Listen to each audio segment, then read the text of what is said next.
Good morning, everybody. 6:41. If you're just joining us, no clear winner yet in the race for Minnesota's governor. Authorities are now out assessing all this damage, and it is extensive. The University of Minnesota Rochester is looking forward to the future, and things look pretty good. What keeps you going? I mean, this is, you're telling me it's even hard to keep track of the last place that you were at. What is it? Don't make a mess. They can be a little messy.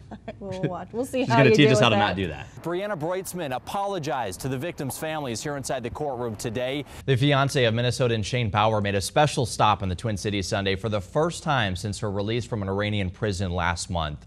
Sarah Short came to St. Anthony Main Theater in Minneapolis Saturday to see a film that Bauer co-produced. The Iranian government detained Short, Bauer, and their friend Josh Fatal after hiking in Iraq. Short also visited Bauer's parents and sisters, but says part of her is still imprisoned with her friend and fiancé.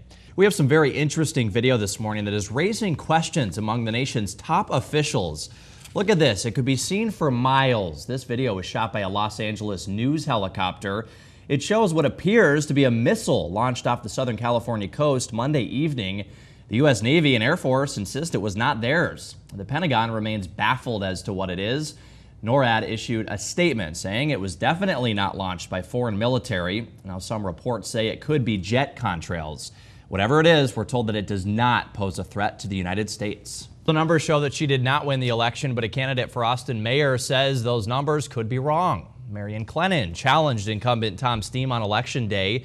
Results show she lost by nearly 1,700 votes, but Clennon wants a recount. Machines, when you stick a machine in the mix, weird things happen. In my job, there are things that happen all the time. Clennon will have to pay for the recount on her own, a cost of about $350. She currently represents Austin's 3rd Ward as a city council member. He apologized last night for an outburst on Carrie Ann, one of the judges, on Monday. And you can see the eliminated contestants on Good Morning America. That starts at 7 o'clock. Yeah, he had some harsh words on Monday night. Yeah, he's got a little bit of an attitude, I think, doesn't he? That's why he's the bad boy. He's the bad boy. Whooping cough cases in Iowa are on the rise this year, and that has health officials sending out a big warning. So far, there are 362 reported cases this year. That's compared to 196 at the same time in 2009. A majority in school-age children. Public health officials say you need to make sure that your vaccinations are up to date. 7th graders in Cerro Gordo County are eligible for a free vaccine this year. A big decision now rests on the shoulders of Dr. Romain Dalaman, the superintendent of Rochester Public Schools. A Georgia school district has made him an offer to take over as superintendent there. Now, in a 5-3 vote, Bibb County Schools in Macon, Georgia, chose Dr. Dalaman over one other finalist. Dalaman says it's a decision he must first discuss with his family. Spam coming through when it matters. That's what's for breakfast. That's right. Gotta love it. Still ahead this morning, it takes passion and dedication to become a great athlete. This morning, we continue our conversation with Judy Shepard. Judy's son Matthew was murdered in 1998 because he was gay, beaten to death and tied to a fence in Wyoming. This past October, the Matthew Shepard Act was signed into law by President Obama. Until then, crimes against someone because of their sexual orientation were not considered a hate crime. Although in honor, Judy says at first she was uncomfortable with the law being named after her son. That's where we start the second and final part of our exclusive interview with Judy Shepard. It really wasn't just about Matt. So many other people have been damaged on race, religion, sexual orientation, gender identity, all those things that to actually name it after one seemed not quite big enough, but now it's there, so that's good. While the Matthew Shepard Act was a big accomplishment for Judy and other gay rights advocates, she says there is still a whole lot of work to be done. How can, as a country that says we are equal, or all men are created equal, still deny the gay community job security, tax equality, and being with the person that you love? That just makes, and serving in the military. That's beyond the pale. Thank you all for coming out tonight. And that's part of the message Judy delivers in front of audiences across the country. She says in order for change to occur, everyday people need to do their part. They need to vote. They need to be smart voters, and they need to participate in the system, as sometimes distasteful as that may be. We have to understand that it's not fun, it's hard work, But we need legislators who can back up our president in this legislation. We have some people in our viewing area, a lot of small towns that aren't, they aren't exposed to gay people. They don't, that isn't something that they deal with on a daily basis. Some might even be very, very uncomfortable. And that's part of the problem. The issue, is the lack of diversity and exposure is just huge in getting people to understand anything that's different in any way from them. I mean, how do you change it? How do you, what can you do? Well, first we need our gay community to actually be our gay community.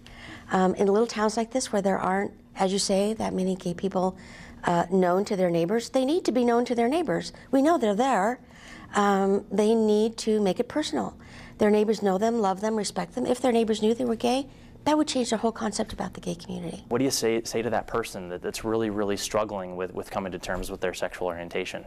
I've never heard anybody say, I wish I hadn't come out. If they've waited and waited, what they say is, I wish I'd done it sooner. Because so much time is lost in covering it up. That to be honest to yourself and have respect for yourself is really the best thing that anybody can do for themselves. And so Judy continues her journey from state to state, telling her story, working to erase hate, urging people to be themselves and respect others. Keeping her going, she says, is the memory of her son, whose life was cut short over 10 years ago, tied to a fence. What would he say about his mom? Would he believe that his mom is getting up in front of oh no. crowds? I mean, would he even believe this? No, I would have been the P-Flag mom baking cookies had this not happened. Certainly not at the podium. That would not be me. I never wanted that. I never aspired to that. High school speech class is my worst nightmare. But this is telling my story. This is sharing something that I hope will help other families. So, so that's why I do it. I just have to continue believing that it's helping other people get through the process. And pretty soon it won't have to be a process. It'll just be part of everyone's life. And you're working in his name every day. Right, every day.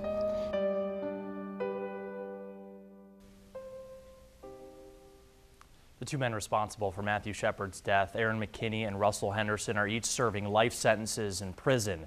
I had a half a second to get from my front door to where I thought was safe. I mean, it was there. David Veldman made it into his house just in time as a tornado ripped apart his property near Hollandale. This tree, pulled from the ground, ended up on his house. Just blocks away, a home turned to rubble. We had what appears to be between maybe 20 or 25 separate touchdowns of tornadic activity. Authorities are reporting one death in Freeborn County. They say 66-year-old Catherine Woodside was killed in her trailer home just west of Armstrong. Her husband, Ronald, is listed in critical condition at the Mayo Clinic. Authorities are now out assessing all this damage, and it is extensive.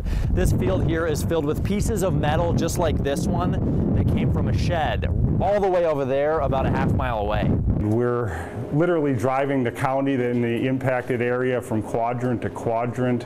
And although the weather has passed, there are still many dangers and concerns for authorities. LP tanks, for example, that have been dislodged and are known to be leaking in areas.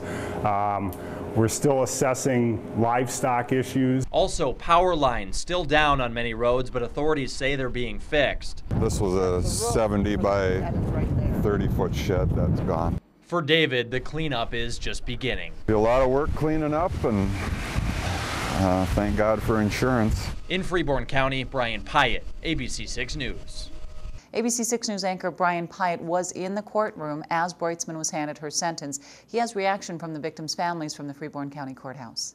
With tears in her eyes, Brianna Breutzmann apologized to the victims' families here inside the courtroom today and was then taken away to jail.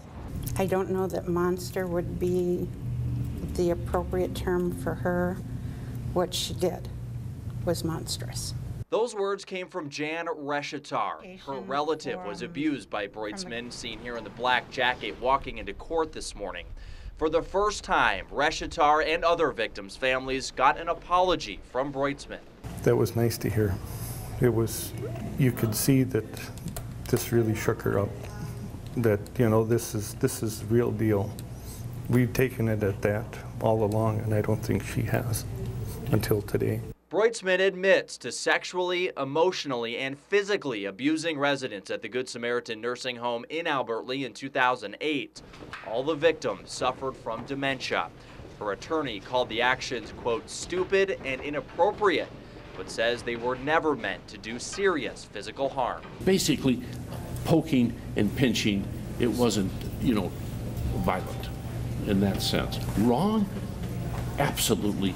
The victims' families say better laws need to be put in place to protect vulnerable adults before it happens again. You just can't say it's not a problem, because it's a huge problem all over the country. Now, as part of the sentencing, the judge has ordered that Brianna Breutzman sit down with the victims' families and talk to them and try to explain why she did what she did.